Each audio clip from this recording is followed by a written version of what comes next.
What would you do if the man you trusted most in the world destroyed your only chance at freedom, right in front of your dying father?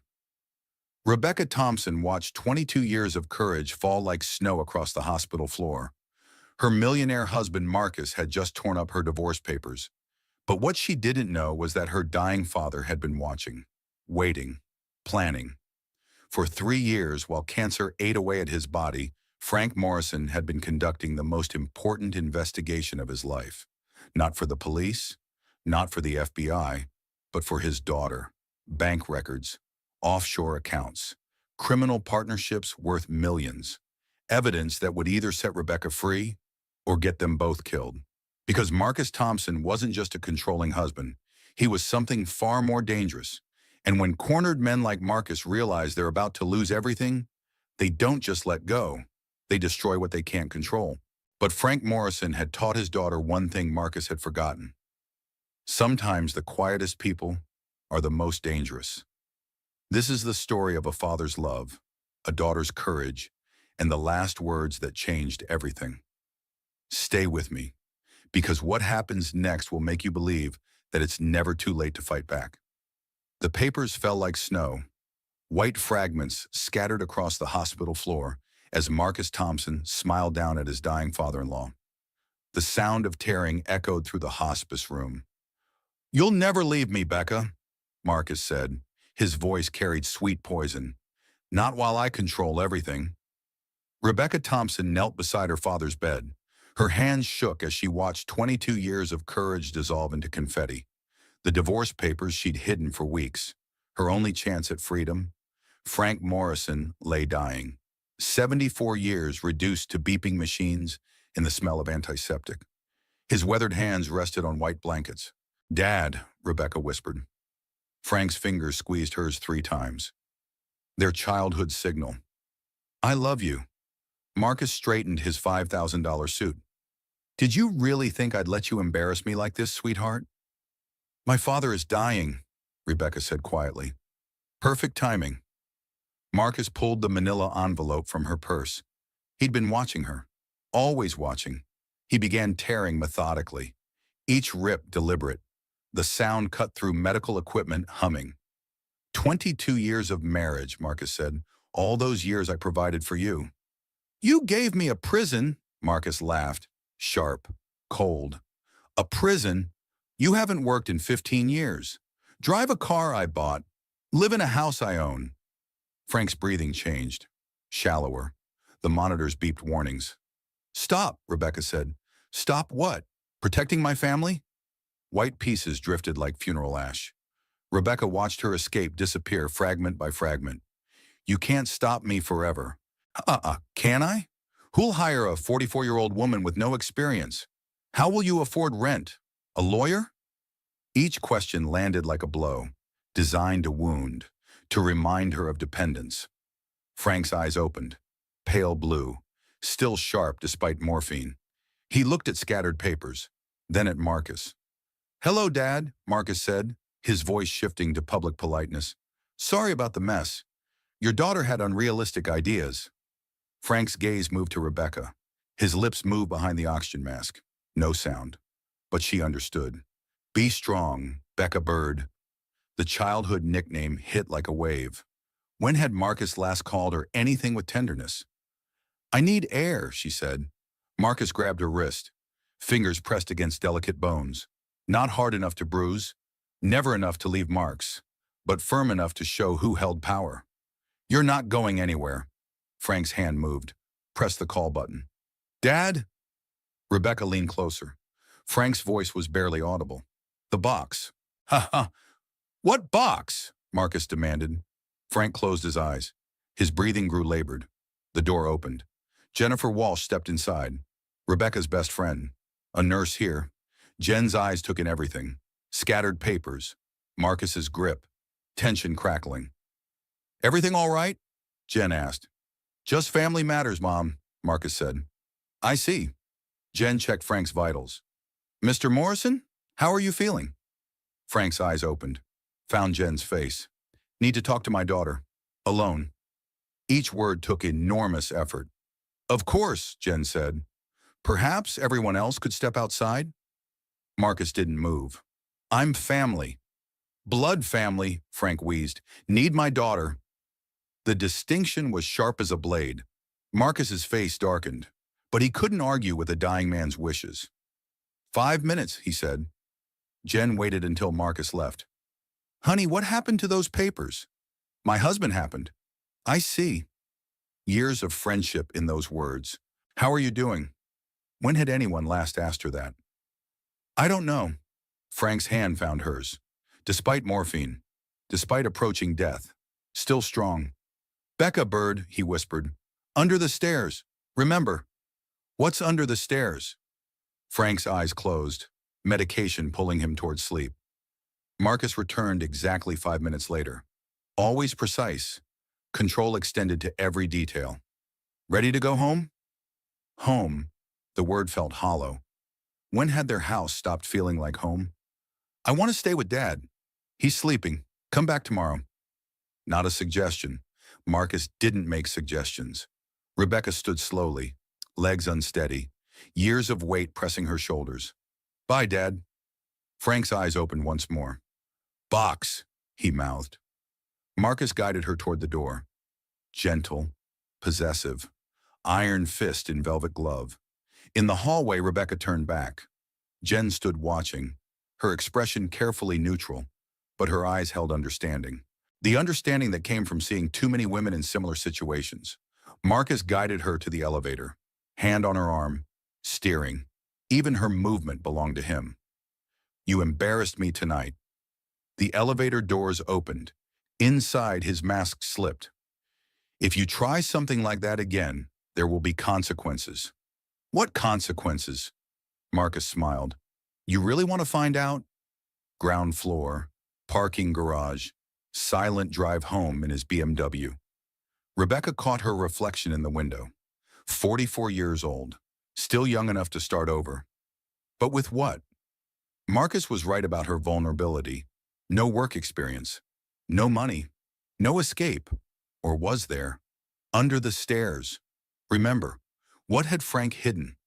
What secret had her dying father risked Marcus's anger to share? Tomorrow she would find out. Rebecca sat in the master bathroom at 3 a.m. Marble floor cold against bare feet. She stared at her reflection.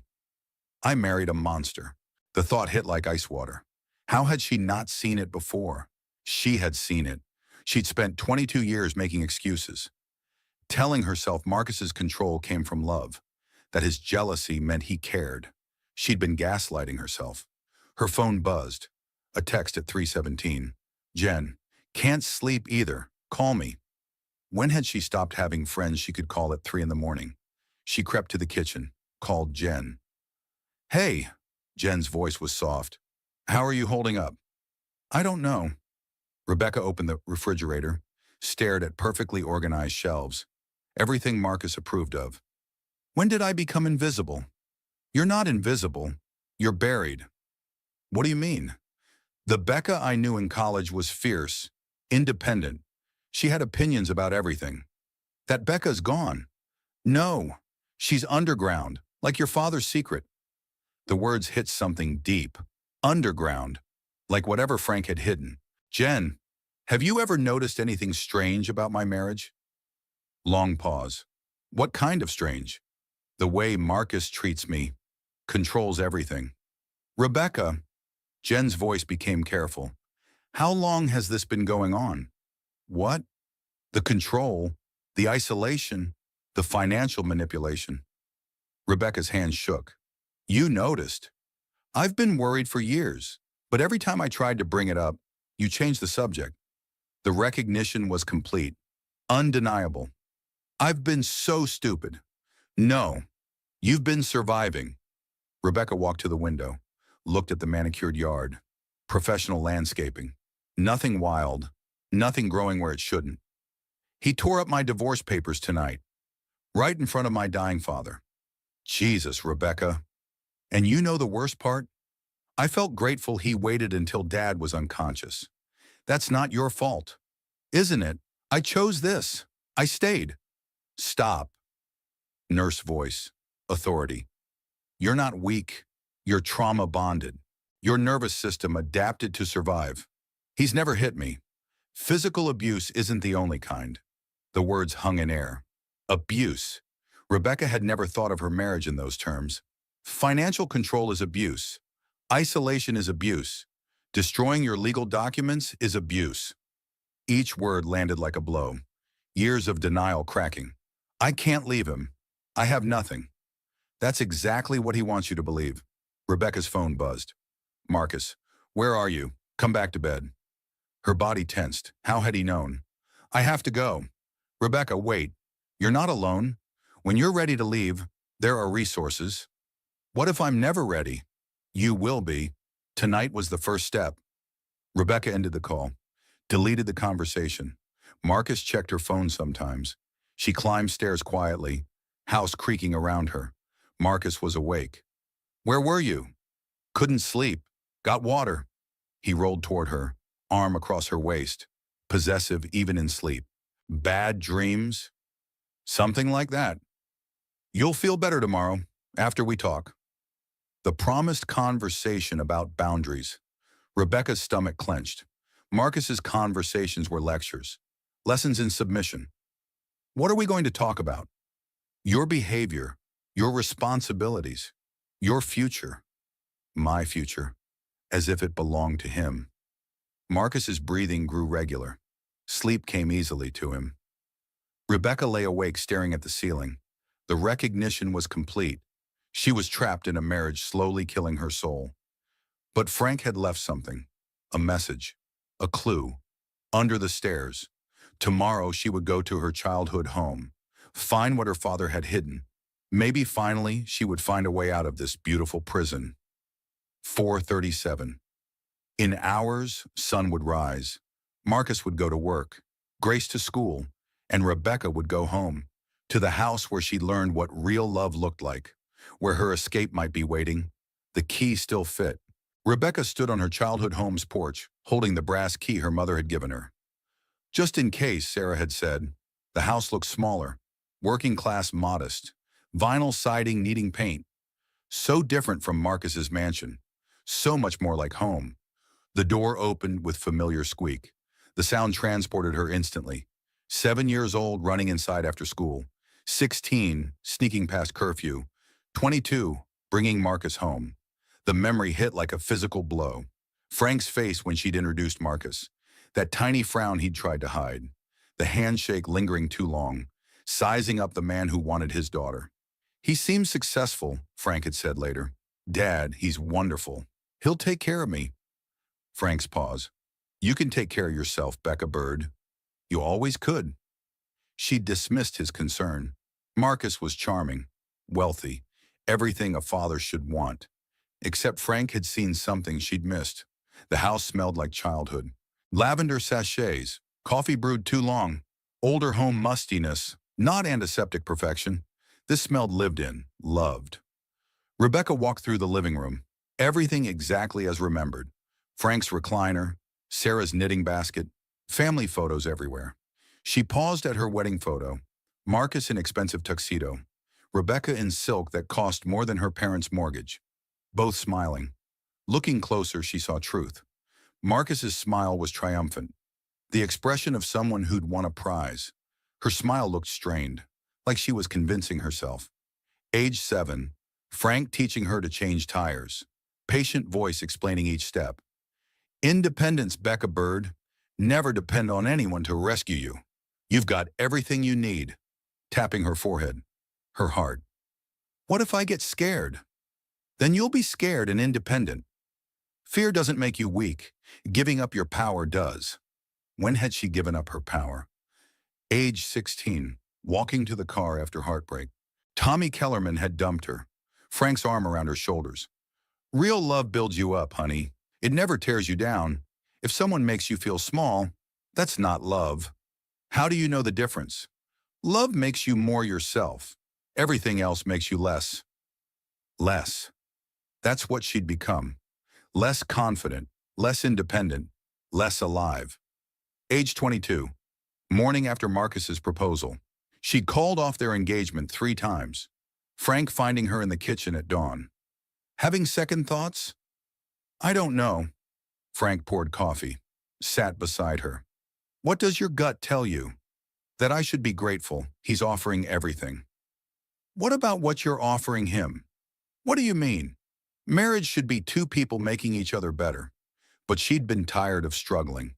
Student loans, tiny apartment, teaching salary, barely covering expenses. Marcus offered security. She'd mistaken a cage for safety. Rebecca climbed to her childhood bedroom. Twin bed with faded pink comforter, bookshelf full of novels, horse posters, time capsule of who she'd been before Marcus. On the dresser sat college graduation photo, arms around Jen and roommates, all laughing. Rebecca stared at her younger self. Confidence in posture, genuine joy. When had she stopped laughing like that? Her phone buzzed. Marcus. Where are you? Grace needs piano lesson ride. Grace was 16, had her own car. But Marcus liked Rebecca to drive her. She typed back, at Mom and Dad's, going through Dad's things. I'll pick up Grace, don't stay long. We need to talk. The conversation about boundaries, about consequences. Rebecca put the phone away. She was here for a reason. Under the stairs. She walked to the basement door. Stairs creaked under her weight. Familiar sounds. Nothing like Marcus's silent perfection. Finished basement, paneled walls from the 70s, concrete floor with carpet remnants, Frank's workshop, Sarah's laundry area. Under the stairs, a storage space she'd forgotten. Rebecca knelt in concrete, pulled away Christmas decorations and winter clothes. Behind everything, tucked in the deepest corner, was a gray metal filing box. Heavy, substantial, locked. On top, taped to the lid, was a manila envelope with her name in Frank's handwriting. Becca Bird. Inside was a key and folded paper. If you're reading this, it means I'm gone and you finally decided to leave him. I'm proud of you, sweetheart. I know how hard this must be. I've been watching, waiting, hoping you'd find your strength again.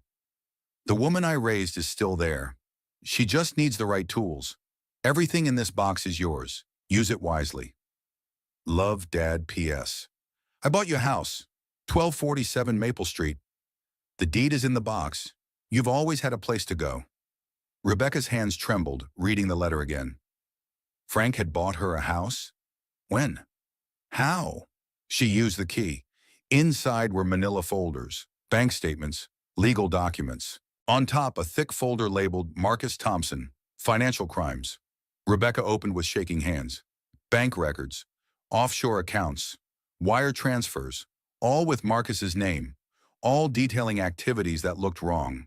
Shell companies in Delaware, Cayman accounts, partnerships with businesses she didn't recognize, Kozlov Holdings, Meridian Financial Services. How had Frank gotten these? When? Why? Financial records going back 3 years. The same 3 years Frank had been selling his house, liquidating retirement accounts, building something, building her a bridge to freedom. Another folder, trust account, Rebecca Morrison Thompson, bank statements showing deposits. $5,000 monthly for 3 years, Frank's retirement checks, Social Security, factory pension. Instead of enjoying final years, Frank had been saving every penny for her escape. Account balance, $180,000. Not a fortune, but enough. Enough to live independently. Hire a lawyer, start over. Her phone rang. Marcus. She let it go to voicemail. Rebecca, I expect you home within the hour. This grieving widow act is getting old. Your father is dead. Time to move on. The cruelty was breathtaking.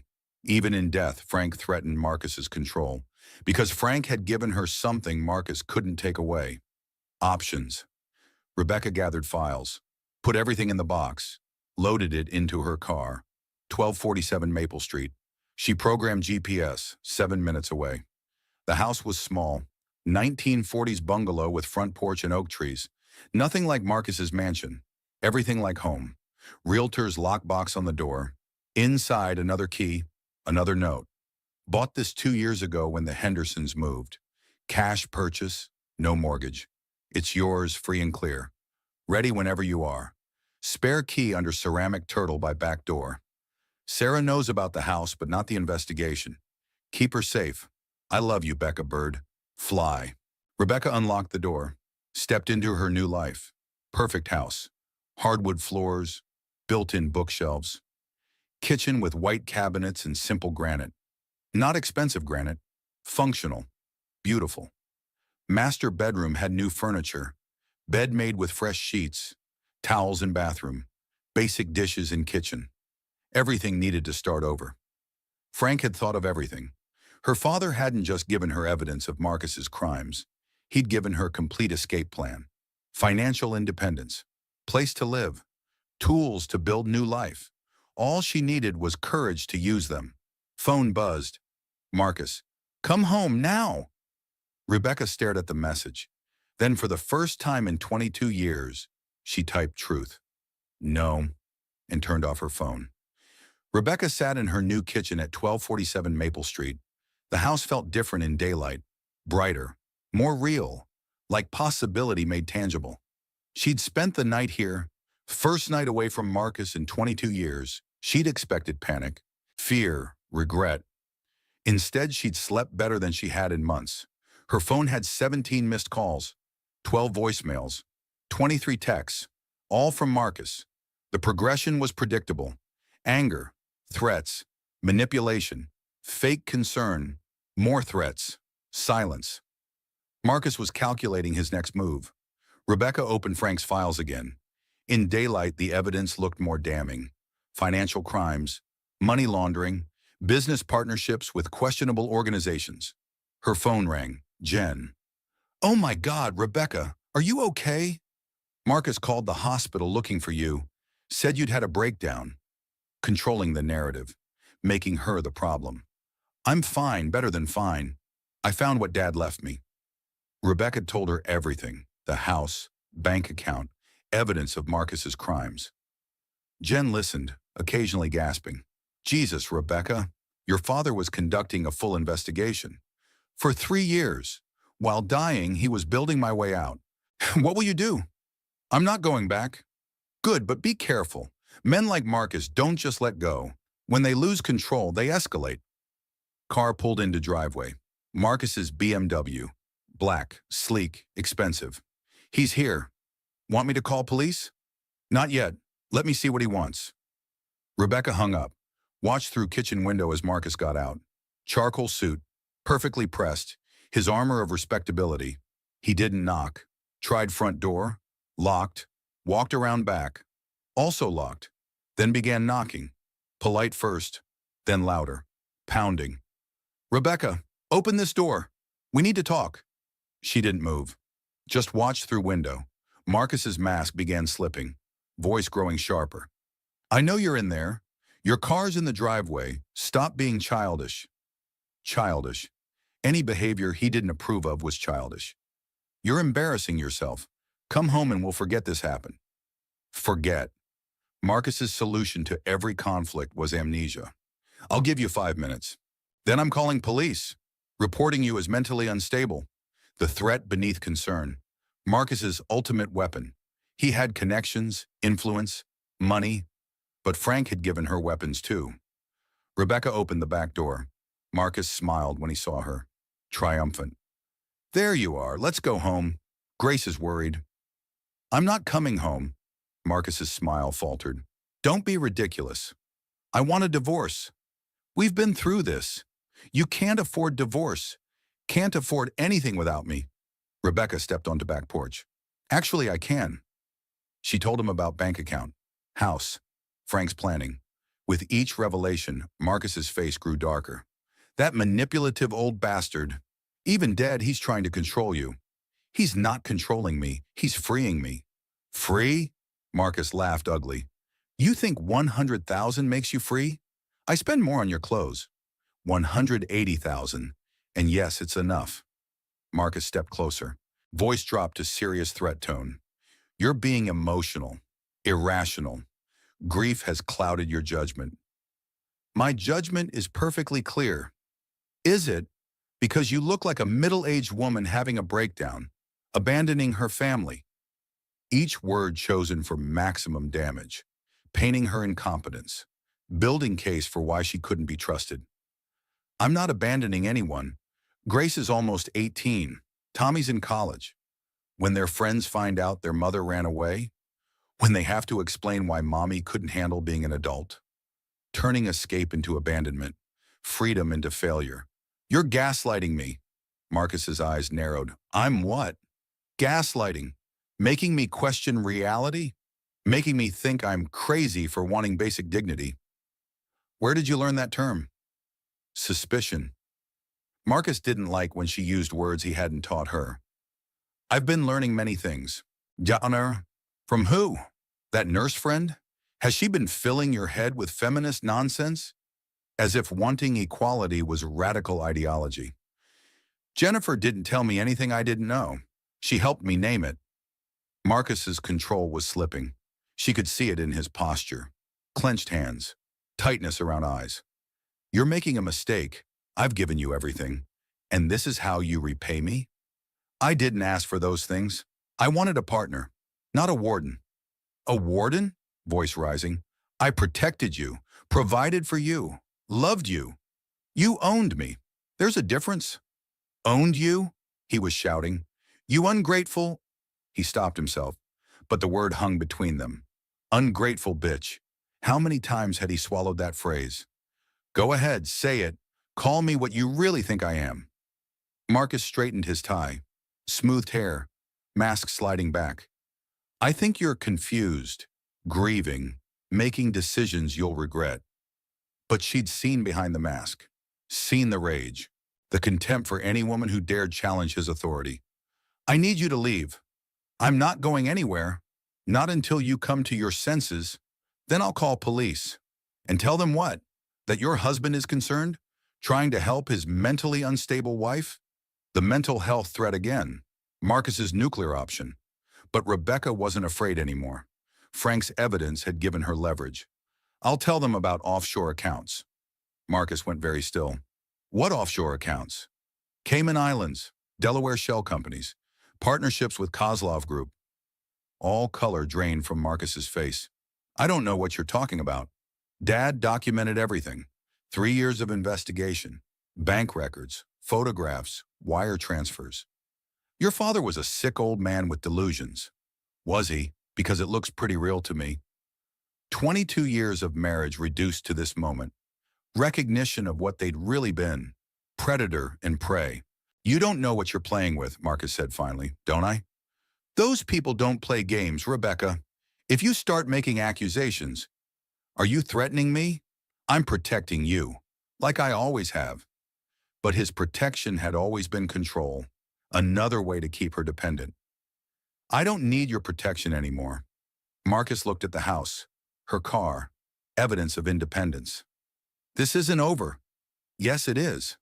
No. Absolute certainty. You're my wife, my family, mine, and I don't give up what's mine. He walked to his car, started engine. Before driving away, rolled down window. You have 24 hours to come home. After that, things get complicated. BMW disappeared down Maple Street. Rebecca stood on back porch, watching until taillights vanished. Her hands were shaking, not from fear, from fury.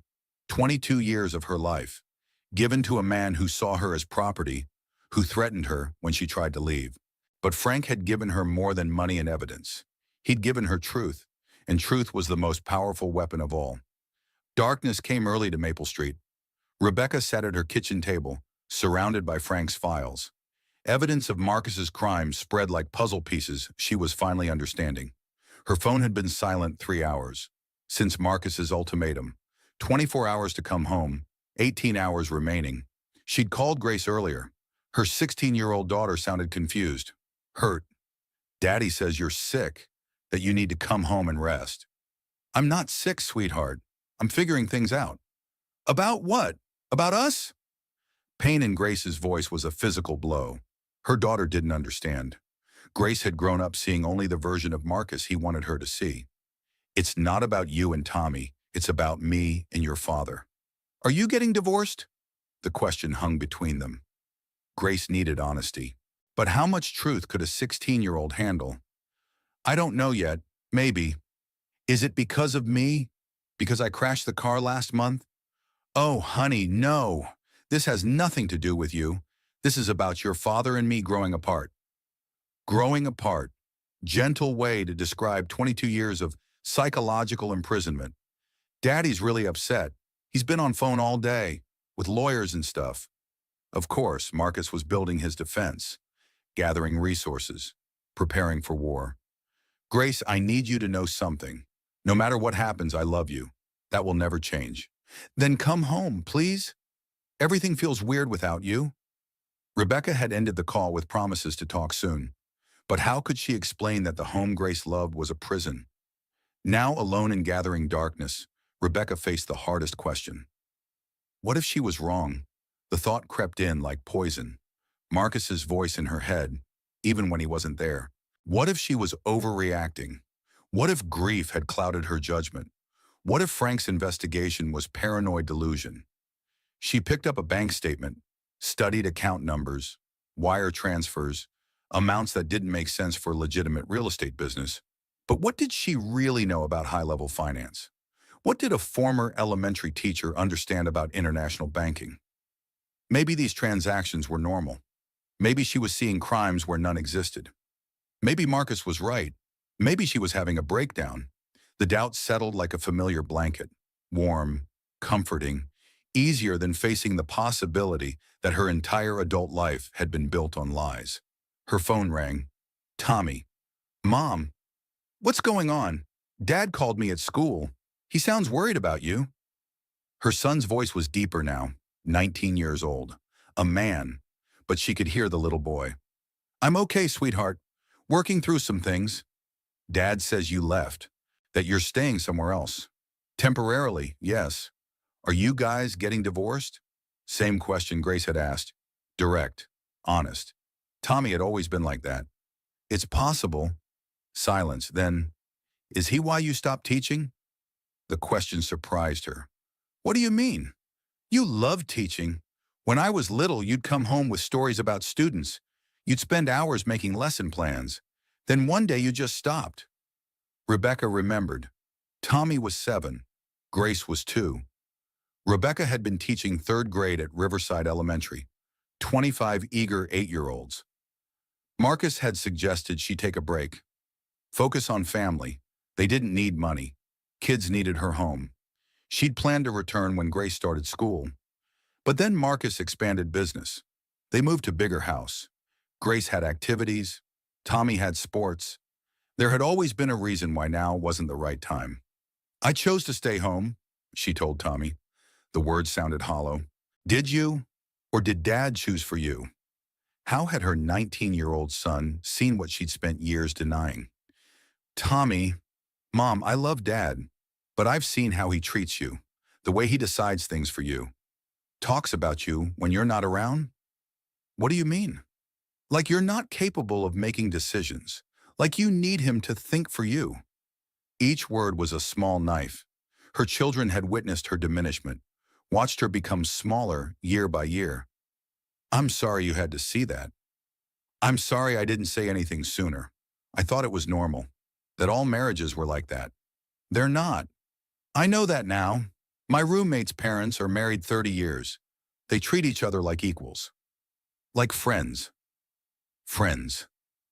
When had she and Marcus stopped being friends? Had they ever been friends? Mom, whatever you decide, I support you. Grace will too, once she understands. After Tommy hung up, Rebecca sat in darkness. Her children's support should have made her feel stronger. Instead, she felt lost, overwhelmed. What if she couldn't go through with it? What if Marcus's retaliation was worse than his control? What if fighting him destroyed what was left of their family? She thought about Frank's investigation. 3 years of careful documentation. Why had he gone to such lengths? What had he seen? The answer was in a folder she'd avoided reading, labeled simply, Rebecca. Inside were photographs, pictures she didn't remember posing for. Frank must have taken them during family gatherings. The progression was devastating.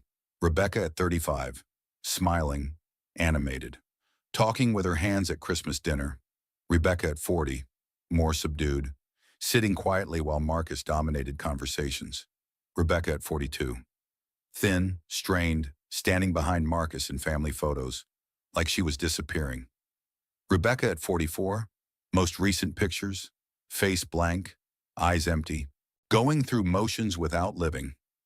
Frank had documented her slow erasure, watched his vibrant daughter fade into a shadow.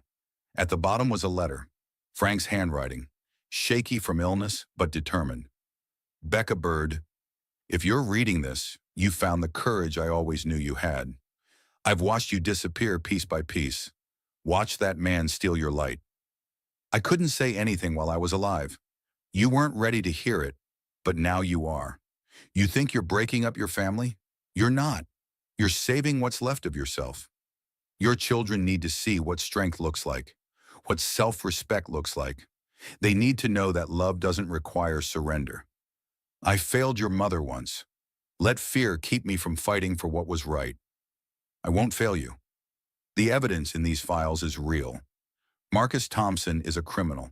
But more than that, he's a man who destroys what he claims to love. Don't let him destroy you. Use these tools. Fight back.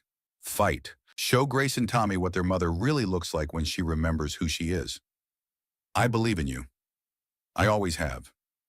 Love, Dad. P.S. Agent Sarah Martinez, FBI Financial Crimes Division. She's been waiting for someone brave enough to come forward. Her card is in the blue folder. Rebecca found the business card. Simple. White. Sarah Martinez, Special Agent. Frank hadn't just given her evidence. He'd given her a contact. Someone investigating Marcus's business dealings. Someone waiting for a witness brave enough to speak. The last piece of Frank's plan. But sitting alone in darkness, Rebecca felt anything but brave. She felt small, scared, overwhelmed by what Frank was asking her to do. Take on a man with unlimited resources, risk her children's security, destroy the only life she'd known. What if she failed? What if Marcus's lawyers painted her as unfit mother? What if she lost Grace and Tommy? What if Frank was wrong about her strength? She walked through the small house, her house, free and clear, no mortgage, no strings. A place Marcus couldn't take away. In the bedroom, she found a surprise. A photo on the nightstand. Frank and Rebecca when she was 7, both covered in motor oil after changing transmission together. She was grinning at the camera, proud, confident, completely unafraid. Independence, Becca Bird. Never depend on anyone to rescue you. That little girl hadn't needed rescuing. She'd been ready to take on the world. When had Rebecca forgotten she was still that girl? When had she started believing she needed Marcus's protection more than her own strength?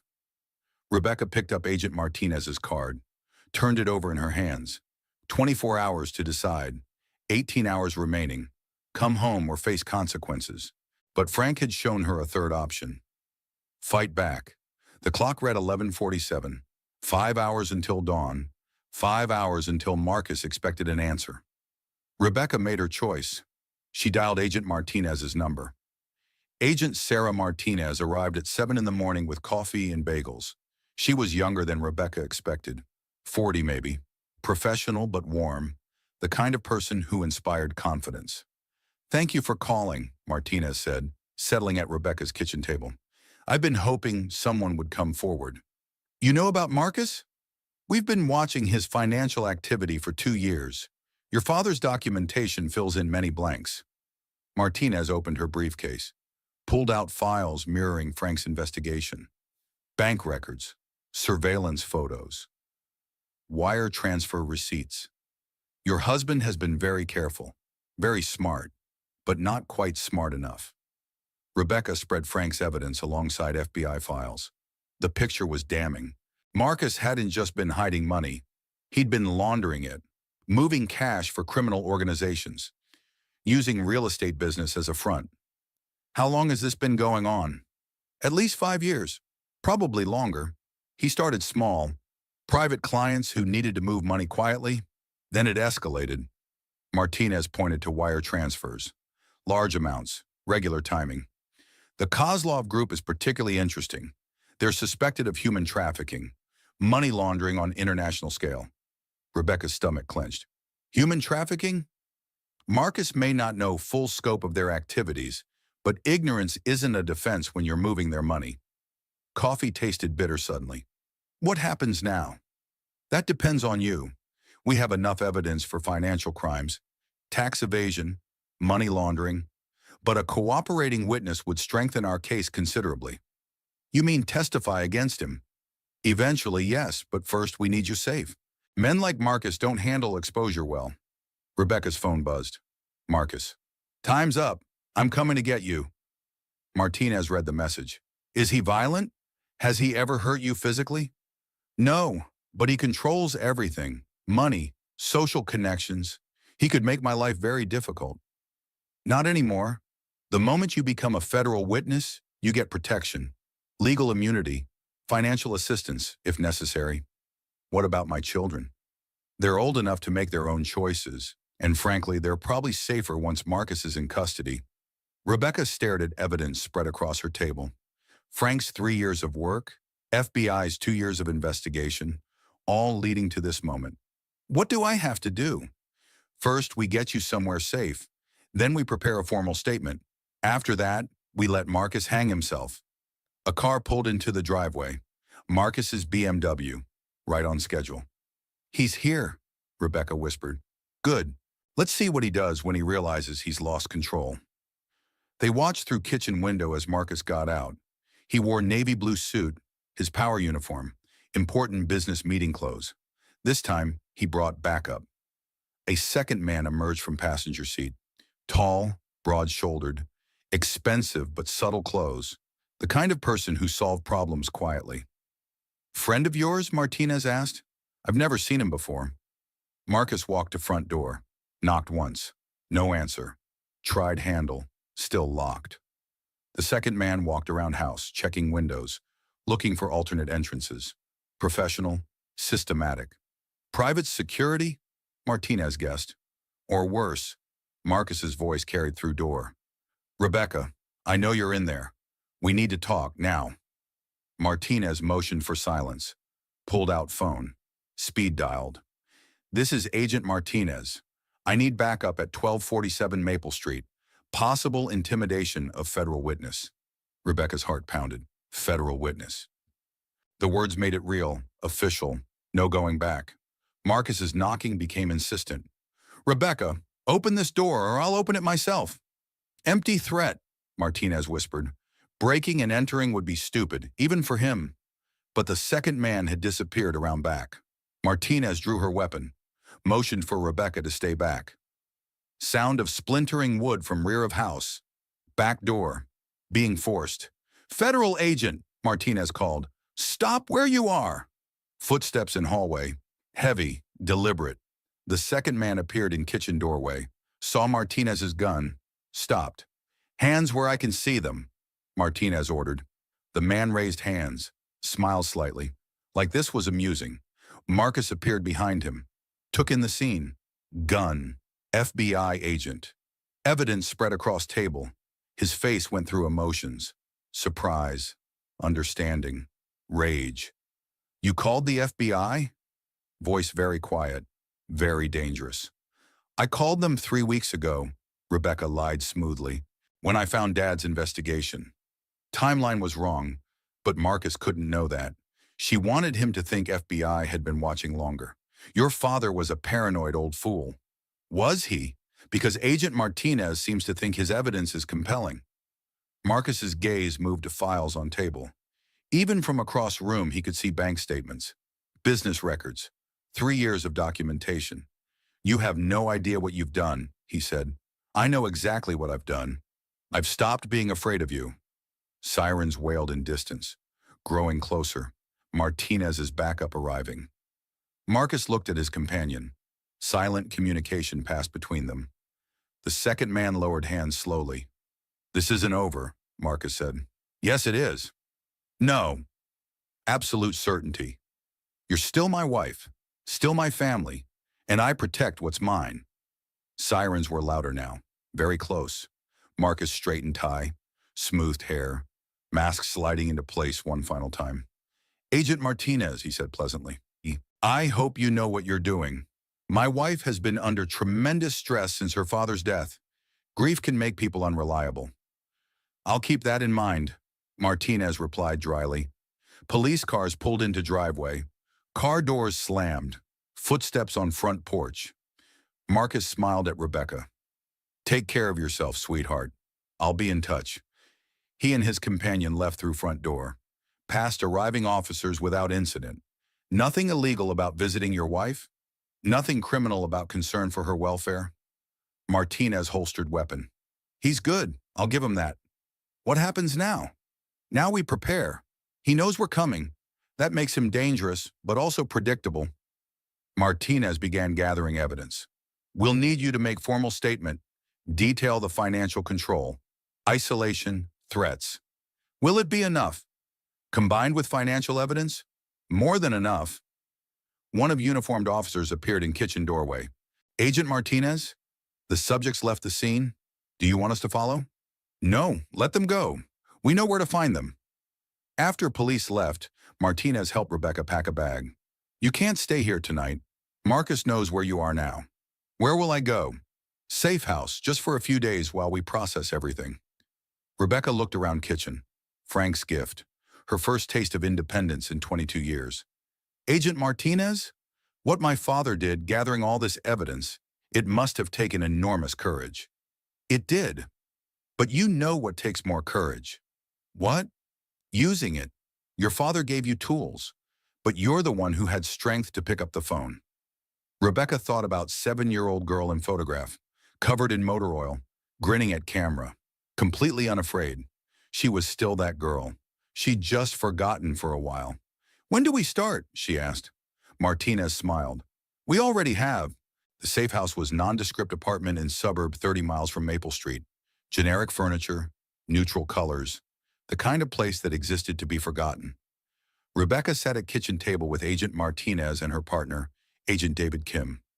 Between them lay Frank's complete investigation. 3 years of careful work spread like pieces of complex puzzle. Your father was remarkably thorough, Kim said. Older than Martinez.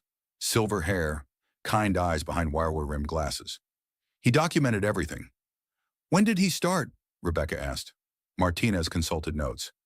First entry is dated 3 years ago, 2 weeks after Marcus's business expanded into international real estate development. Dad was suspicious from the beginning? Look at this. Kim pointed to folder labeled Timeline. Frank's handwriting filled several pages. Dates, observations, questions that had occurred to retired factory worker watching his son-in-law's sudden wealth. March 15, Marcus bought new BMW. Cash. Claims business is good. March 22, Becca mentions refinancing house. Odd. Why refinance when business is booming? April 3, overheard phone call. Marcus arguing about percentages and clean money. Sounded worried. April 10. Asked Becca about Marcus's new business partners. She doesn't know their names. He was suspicious because Marcus kept you in dark, Martinez explained. Legitimate business partners don't hide activities from family. Rebecca read more entries. Frank's growing concern documented carefully. June 12th. Marcus bought beach house in Delaware. Another cash purchase. Where is all this money coming from?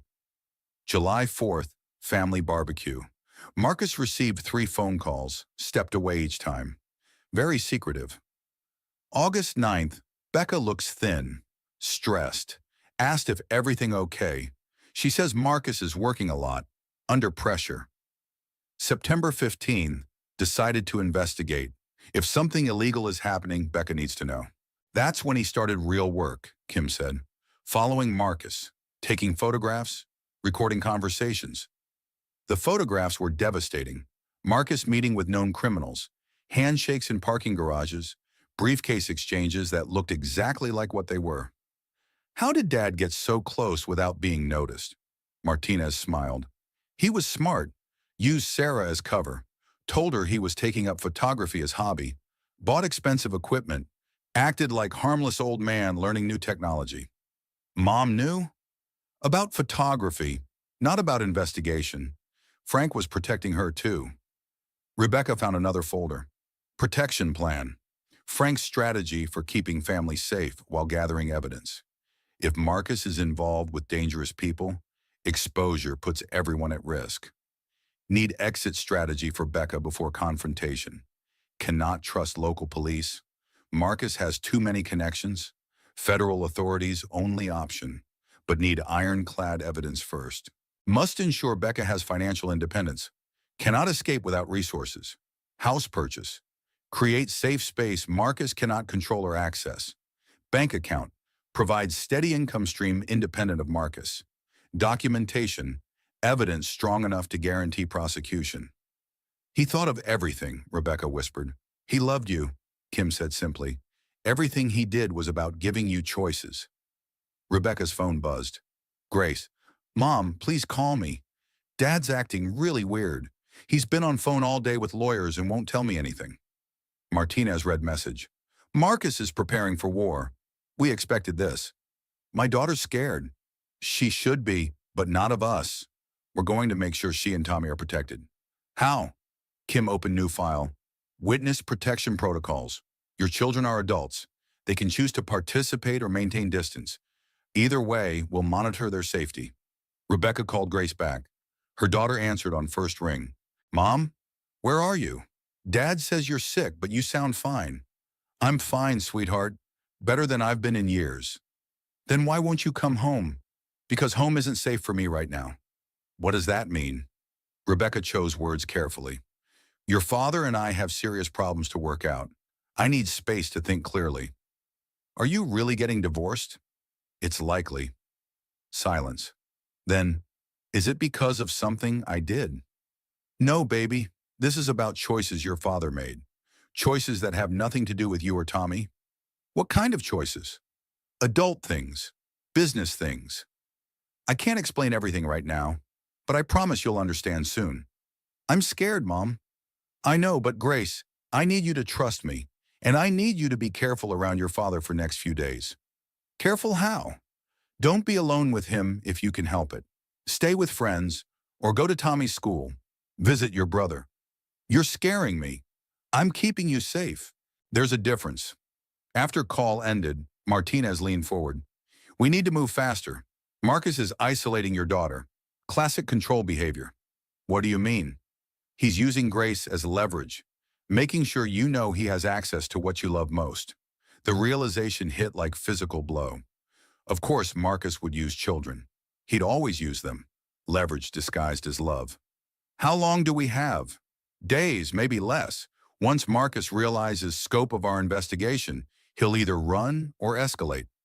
Escalate how? Kim exchanged look with Martinez. Men like Marcus don't accept defeat. When they lose control, they become unpredictable. Rebecca thought about man who'd accompanied Marcus to Maple Street. Professional, dangerous. Not the kind you hired for legitimate business. What was your father's exit strategy? Martinez asked. Rebecca found relevant file. Frank's final preparations. Written in shaky handwriting, but plan was clear. When Becca is ready. 1. Contact Agent Martinez 2. Provide evidence. 3. Secure children's safety. 4. Let federal authorities handle Marcus 5. Start new life with clean slate. Becca has everything she needs. Resources, evidence, support system.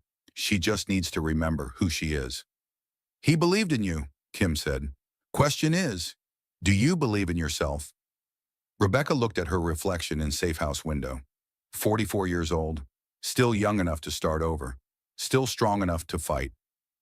What happens to Marcus when you arrest him? Federal charges, money laundering, tax evasion, conspiracy, probably racketeering if we can prove ongoing criminal enterprise. How long in prison? 20 to 30 years. Maybe more if we flip him and he testifies against partners. 20 to 30 years. Marcus would be old man when he got out. If he got out. And the children? They'll be adults living their own lives, free to make choices about contact with their father. Free, the word that had started this journey. Rebecca's phone rang. Tommy. Mom, I'm driving down from school. Grace called me crying. She's really scared. Where is she now? At Jenny Morrison's house.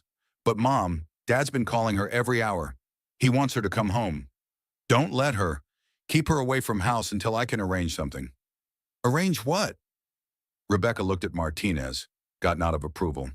I'm working with FBI, sweetheart. Your father's in serious legal trouble. I need you and Grace to stay away from him until this is resolved. FBI? Mom, what the hell is going on?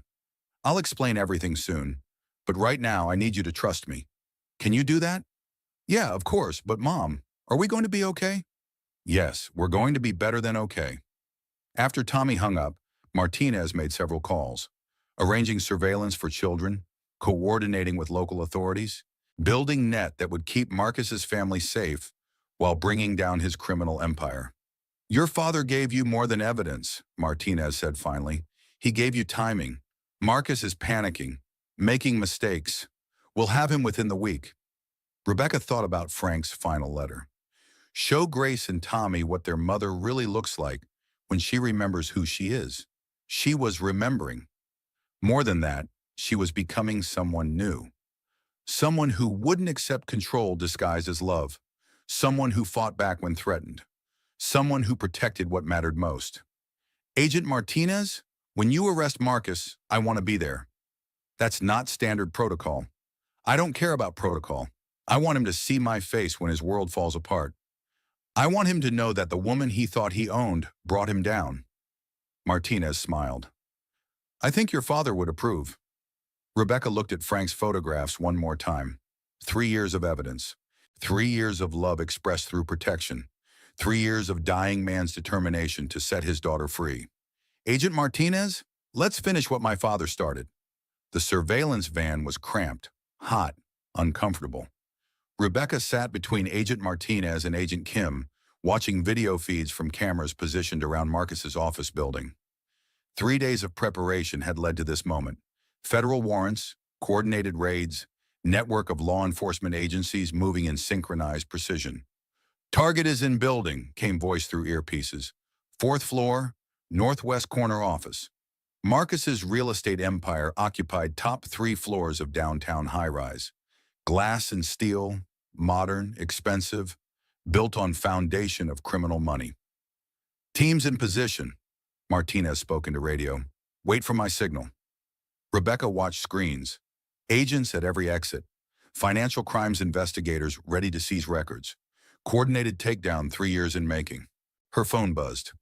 Grace. Mom, Tommy and I are at his dorm. We're safe. Whatever happens today, we love you. Both children were 2 hours away. Protected. Out of range of whatever Marcus might do when cornered. You don't have to watch this, Kim said gently.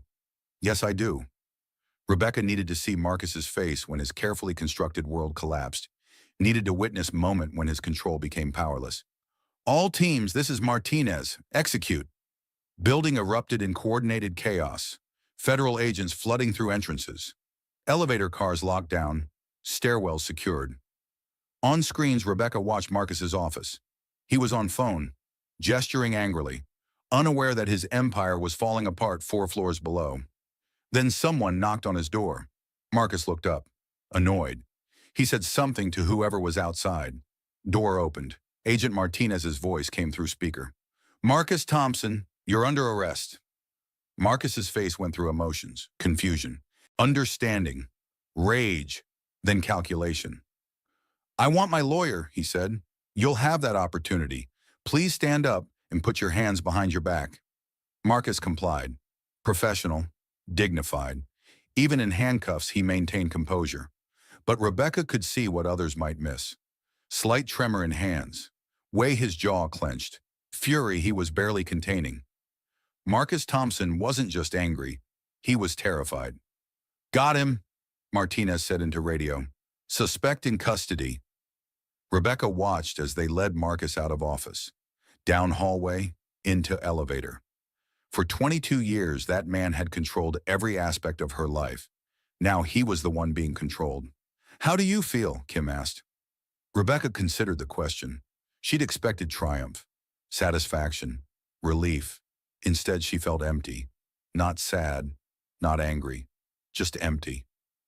Like I'm waking up from a very long dream. They drove to Federal Building in silence.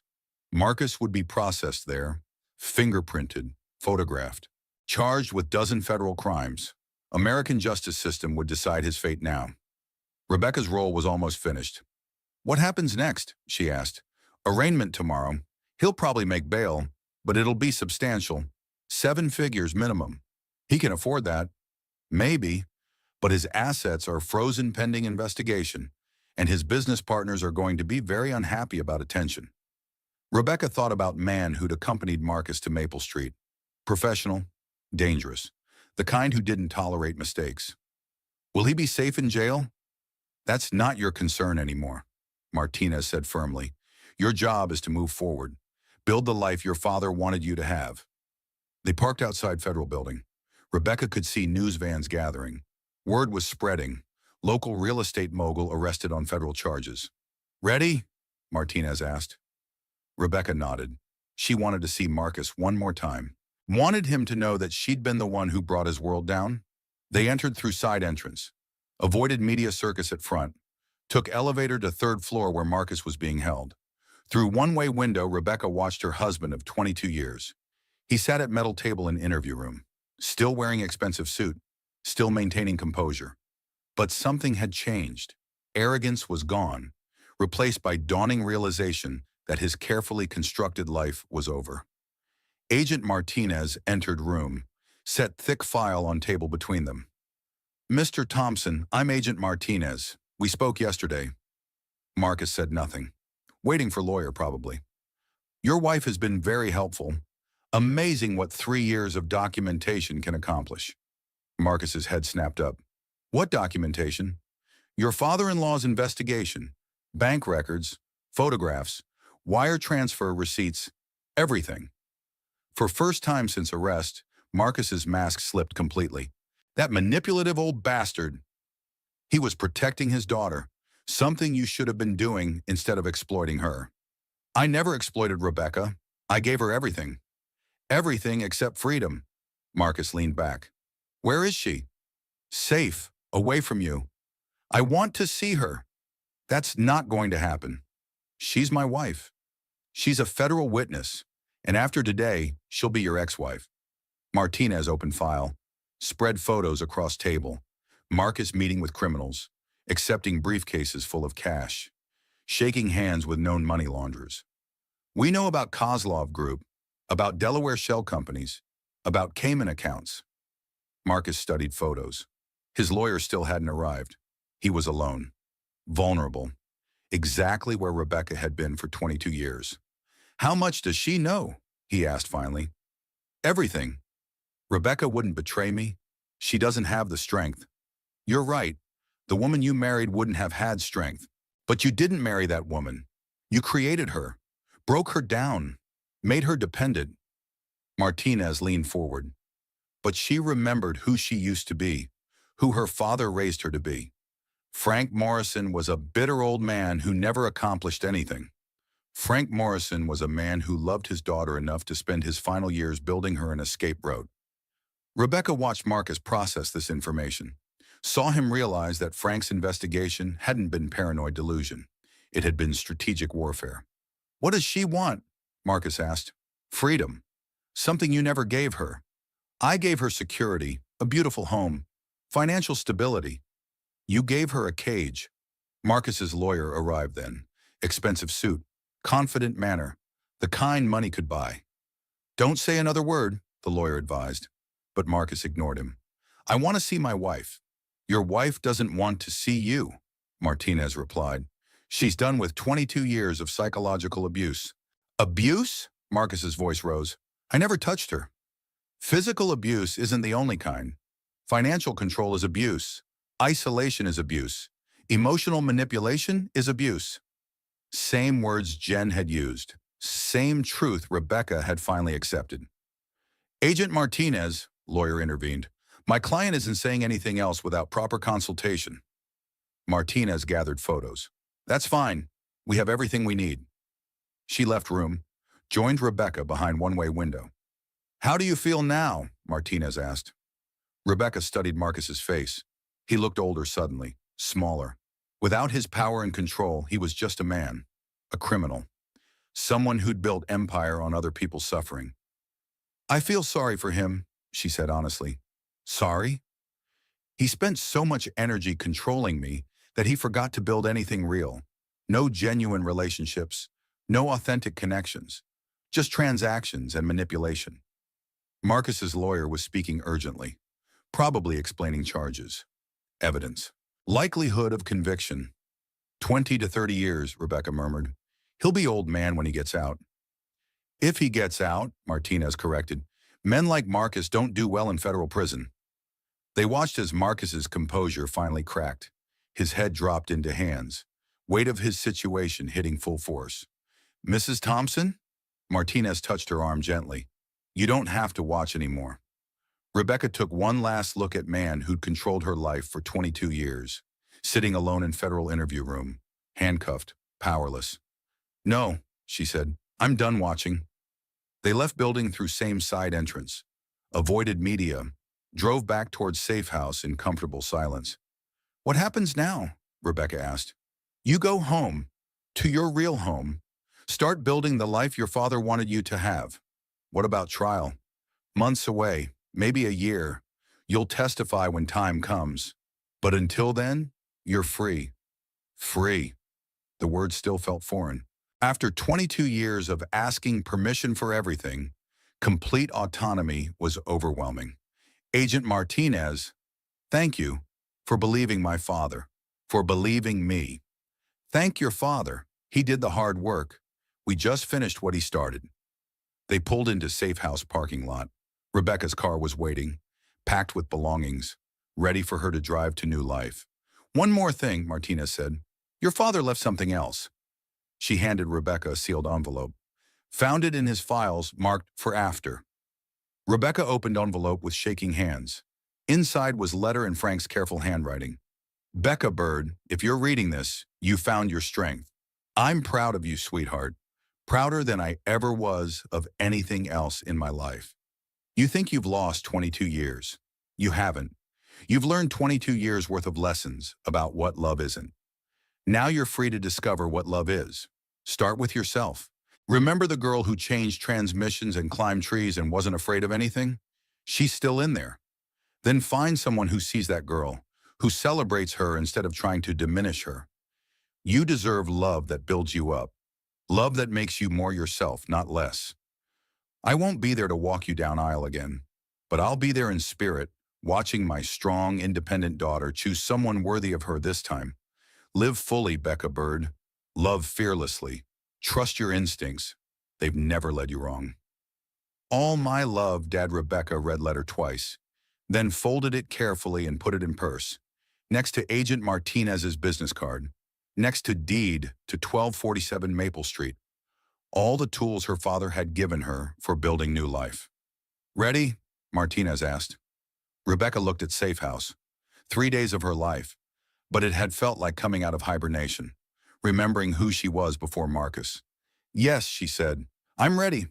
She got into her car, started engine, drove away from Safe House toward Maple Street, toward home, toward life Frank Morrison had made possible with 3 years of quiet courage, toward future where Rebecca Thompson remembered what strength looked like.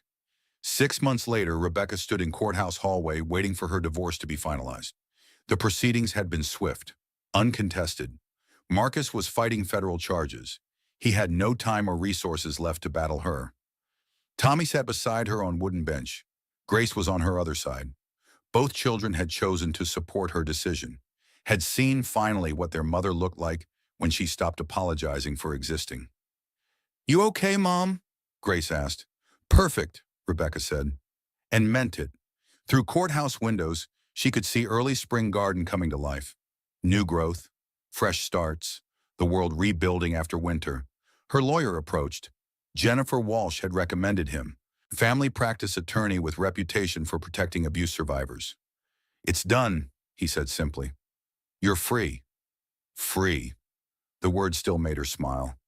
After 6 months of independence, she was beginning to understand what it meant. No one controlled her schedule, her finances, her choices. No one questioned her decisions or made her feel small for having opinions. No one owned her. What happens to Dad? Grace asked quietly. He'll go to prison, Rebecca said. For a long time. Are you happy about that? Rebecca considered the question. Was she happy about Marcus's downfall? About destruction of her children's father? I'm happy that he can't hurt anyone else. I'm happy that his victims will get justice. His victims? Tommy frowned. You mean you? Me. The people whose money he laundered. The families destroyed by human trafficking. The communities damaged by organized crime. Rebecca had learned about Marcus's full involvement during investigation. He hadn't just been moving money. He'd been enabling some of worst crimes imaginable. Your father made choices, she told her children. Now he's facing consequences of those choices. They walked out of courthouse together. April air was warm, promising, full of possibility. Lunch? Tommy suggested. To celebrate? What are we celebrating? Grace asked. Mom's freedom, Tommy said simply. Rebecca smiled. Her son understood, had always understood, even when she couldn't see it herself. They drove to a small restaurant near Maple Street. Nothing fancy, just family-owned place with good food and honest prices. The kind Marcus would have dismissed as beneath them. Rebecca ordered whatever she wanted, not what Marcus would approve of, not what looked appropriate for wealthy man's wife, just food that sounded good. Another small act of independence. Mom, Grace said over salads, can I ask you something? Anything. Were you ever really happy? With Dad, I mean. Huh. The question was harder than expected. Rebecca thought about 22 years of marriage, looking for moments of genuine happiness. At first, she said honestly, when we were dating, before I understood who he really was. What changed? I did, or he made me change. I became smaller, quieter, less myself. But you're different now, Grace observed. How? You laugh more. You have opinions about things. You seem more real. More real. Grace had captured something Rebecca hadn't been able to articulate.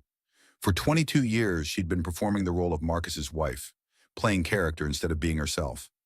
I am more real, Rebecca agreed. Your grandfather helped me remember who I really am. After lunch, they drove to cemetery. Frank's headstone was simple. Granite. Understated. Like the man himself. Frank Morrison, beloved husband and father.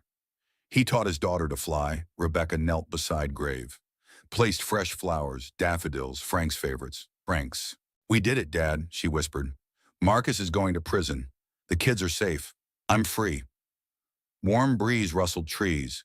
Rebecca chose to interpret it as approval. I'm going back to teaching. Riverside Elementary has opening for next fall. 4th grade. She'd interviewed the week before. Principal remembered her, welcomed her back with genuine enthusiasm. We missed you, Rebecca. The kids always loved your classroom. Rebecca had missed it too. Missed energy of young minds, satisfaction of helping children discover their potential, purpose that came from meaningful work.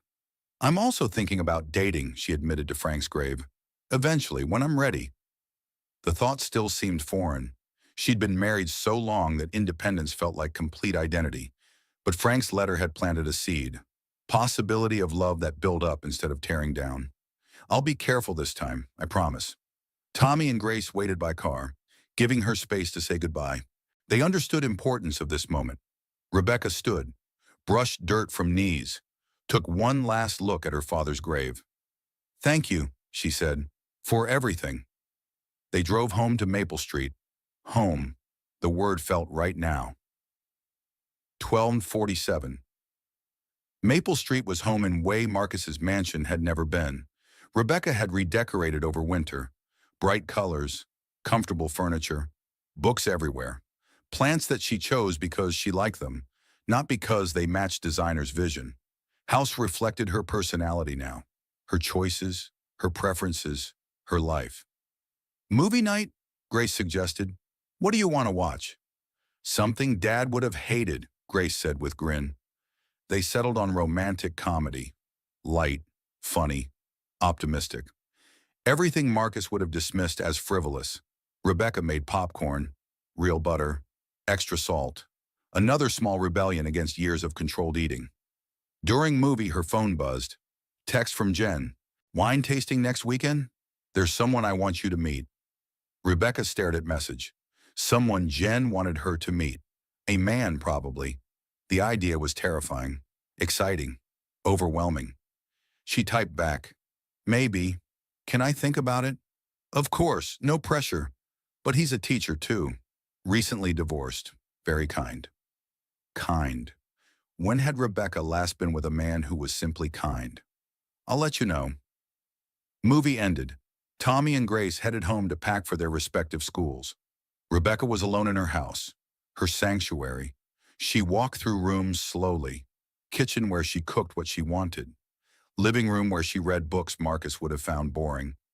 Bedroom where she slept peacefully without walking on eggshells. In Frank's honor, she'd kept one photo from old life, her wedding picture. But she'd cropped it, removed Marcus entirely.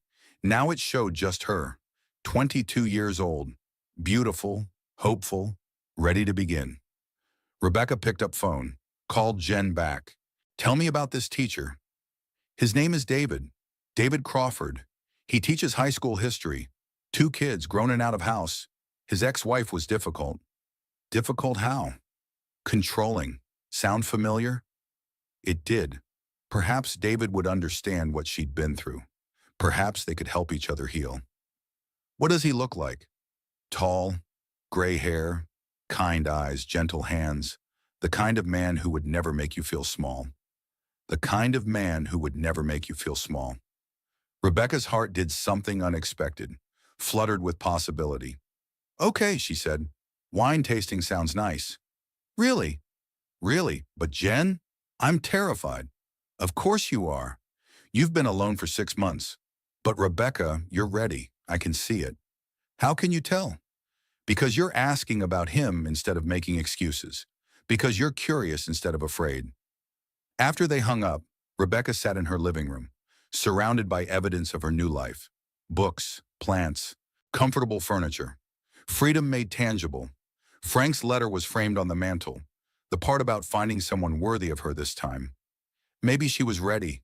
Maybe 6 months of independence had given her enough strength to risk love again. Real love this time. The kind that built up instead of tearing down. The kind her father had always wanted her to have. Rebecca looked at her wedding photo again. The young woman in white who'd thought security was the same as love. Who'd mistaken control for protection. That woman was gone. In her place stood someone stronger. Wiser, more careful but not afraid. Someone who knew the difference between love and ownership. Someone who deserved better than she'd settled for before. Someone ready to fly. 1 year later, Rebecca stood in her classroom at Riverside Elementary. 25 fourth graders sat at their desks, working on writing assignments. Afternoon sun streamed through windows she'd decorated with their artwork. Mrs. Thompson? A small hand went up. Emma Rodriguez. Bright eyes, curious mind. Can you help me with this word? Rebecca walked over, knelt beside Emma's desk. The word was independence. It means being able to take care of yourself, Rebecca explained. Making your own choices, being free to be who you really are. Emma nodded seriously, wrote the definition in careful cursive. Rebecca watched her students work, each one discovering their own voice, their own potential. Teaching again felt like coming home, not to a place, but to herself, to the woman she'd been before Marcus, before she'd learned to make herself smaller. Her phone buzzed quietly. Text from David Crawford. Good day? Can't wait to hear about the science experiment. Rebecca smiled. David. 6 months of coffee dates that became dinner dates that became weekend mornings together. 6 months of learning what healthy love looked like. He never questioned her choices, never made her feel foolish for having opinions, never tried to control her schedule or decisions. Instead, he celebrated her independence, encouraged her dreams, made her feel more like herself, not less. Wonderful day. The volcano was a huge success. See you at 7? Wouldn't miss it. Love you. Love you. Rebecca still felt a flutter when he said those words. Not the desperate attachment she'd felt with Marcus. Not the fear of disappointing or losing him. Just warm affection. Genuine care. The kind of love Frank had described in his letter. Okay, class, Rebecca announced. Time to clean up. Remember, your poems about courage are due tomorrow. 25 young voices responded, chatter and laughter and the beautiful chaos of children learning. Rebecca had assigned the poetry project in honor of Frank. She wanted her students to understand that courage came in many forms. Sometimes it was loud and dramatic. Sometimes it was quiet and patient. Sometimes it was a dying man spending his final years building his daughter an escape route. After the children left, Rebecca sat at her desk grading papers. Each poem revealed something different about courage. Firefighters running into burning buildings, parents working multiple jobs to support their families, kids standing up to bullies, and one from Emma Rodriguez that made Rebecca's breath catch. Courage is when my mom left my dad, even though she was scared, and now she smiles more and teaches me I'm strong too. Rebecca wiped her eyes. Put a star on Emma's paper. Added a note, beautiful work. Your mom sounds very brave. Her phone rang. Grace. Mom, I got accepted to Northwestern pre-med program. Oh, sweetheart, congratulations. Grace had decided to become a doctor, specifically a psychiatrist specializing in trauma recovery. She wanted to help other women who'd survived what her mother had endured. I know it's expensive. We'll figure it out, Rebecca assured her. We always do. Rebecca's teaching salary was modest, but combined with Frank's trust fund and child support from Marcus's seized assets, they were comfortable. Not wealthy, but secure. More importantly, they were happy. Mom, thank you. For what? For showing me what strength looks like, for teaching me that I don't have to accept less than I deserve. After Grace hung up, Rebecca finished grading papers, locked her classroom, walked to her car in the faculty parking lot. The early October air was crisp, beautiful, full of the promise of change. She drove home to Maple Street. David's car was already in the driveway. He had a key now, used it when she was running late. The trust required for that simple gesture still amazed her. Giving someone access to her space, her sanctuary, without fear that he would violate or control it. In the kitchen, he called when she opened the front door. She found him stirring something that smelled incredible. Pasta sauce with herbs from the garden they'd planted together. How was the volcano, he asked, kissing her cheek. Spectacular. Emma Rodriguez's erupted all over Marcus Peterson's desk. On purpose? Definitely on purpose. Marcus has been teasing her about her accent. David grinned. Sounds like Emma has some of her teacher's fire. They ate dinner on the back porch, watched the sunset paint the sky in shades of gold and orange. David told her about his AP history students. She told him about the courage poems, easy conversation, comfortable silences, the kind of relationship that felt like partnership instead of performance. Rebecca, David set down his wine glass. I have something to ask you. Her heart skipped. They'd been together 6 months, talked about the future in general terms, but David had been patient, understanding that she needed time to trust again. What is it? Move in with me. Not a demand, not an ultimatum, a request, an invitation. David, I know it's a big step. I know you love this house, your independence. I'm not asking you to give up anything. Then what are you asking? To share our independence. Keep your house if you want. Use it as an office, a retreat, whatever makes you comfortable. Rebecca looked around the back porch, her sanctuary, the place Frank had given her to rebuild her life. Can I think about it? Of course, take all the time you need. That night, after David went home, Rebecca sat in her living room, surrounded by a year's worth of new memories, teaching again, dating again, laughing again, being herself again. She thought about Frank's letter, about finding someone worthy of her this time. David was worthy, kind, gentle, respectful of her autonomy. But was she ready? She walked upstairs to the bedroom, found the box of Frank's letters and investigation files. She'd kept everything, not because she needed it anymore, but because it represented something important. Evidence of love in action, a father's determination to set his daughter free.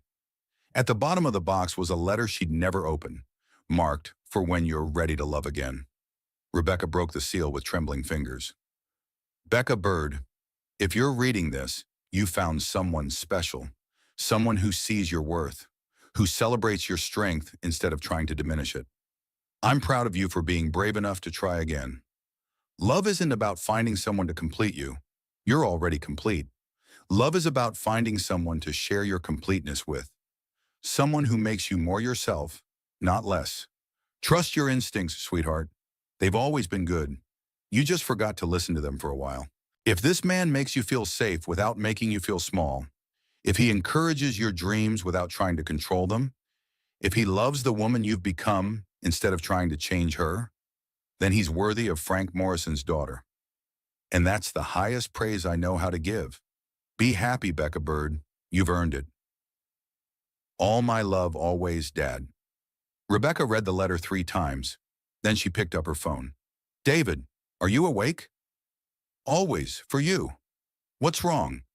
Nothing's wrong. Everything's right. The answer is yes. Yes? Yes, I'll move in with you. Yes, I want to share our independence. Yes, I'm ready. Silence on the other end. Then, are you sure? I'm sure. My father would approve. I wish I could have met him.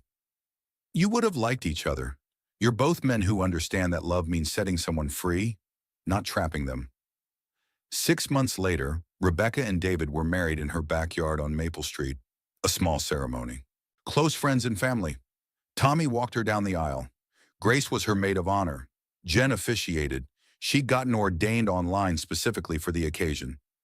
Do you, Rebecca, take David to be your partner in all things? To support his dreams while pursuing your own? To love him while remaining completely yourself? I do.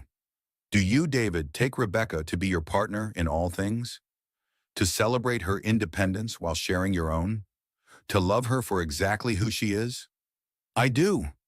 Simple vows, honest promises, nothing about obedience or submission, everything about partnership and mutual respect. Marcus had been sentenced to 25 years in federal prison. He'd sent a letter through his attorney. Rebecca had thrown it away without reading it. She was done with his version of love. Ready for the real thing. After the ceremony, Rebecca visited Frank's grave, still in her wedding dress. David waited in the car, giving her privacy. I found him, Dad. The man you described in your letter. Someone who makes me more myself, not less. The late spring breeze rustled the oak trees. Rebecca chose to interpret it as blessing. Thank you. For everything. For seeing what I couldn't see. For building me a bridge to freedom. For believing I was strong enough to cross it. She placed her wedding bouquet on the grave. Daffodils and daisies. Simple flowers. Beautiful flowers. Like the life Frank had made possible. Rebecca walked back to the car. To David. To their shared future. She was 46 years old. Starting over. Starting fresh. Starting free. In the rear-view mirror, she could see Frank's headstone growing smaller, but she carried his love with her, his wisdom, his unshakable belief in her worth. She was Frank Morrison's daughter. She'd forgotten for a while, but she remembered now. And Frank Morrison's daughter was afraid of nothing, nothing at all. If Rebecca's story touched your heart, if Frank's courage inspired you, or if you know someone who needs to hear that they're stronger than they think, I have a favor to ask. Hit that like button to let me know this story reached you. Your likes tell me which stories matter most to you. Drop a comment below. Share your thoughts. Have you ever witnessed quiet courage like Frank's? Do you know a Rebecca in your life? Your words create a community where we support each other. And if you believe these stories need to be heard, share this video. You never know who might need to hear that love should never feel like a prison. Most importantly, subscribe and ring that notification bell. Because every week I bring you stories of ordinary people finding extraordinary strength. Stories that remind us that we're never as powerless as we think. Your subscription isn't just a number to me. It's a signal that these stories matter. That real courage deserves to be celebrated. Thank you for taking this journey with Rebecca and Frank. Thank you for believing that broken doesn't mean defeated. I'll see you in the next story. Until then, remember what Frank taught his daughter. You have everything you need to be free. You just have to be brave enough to use it. Take care of yourselves and each other.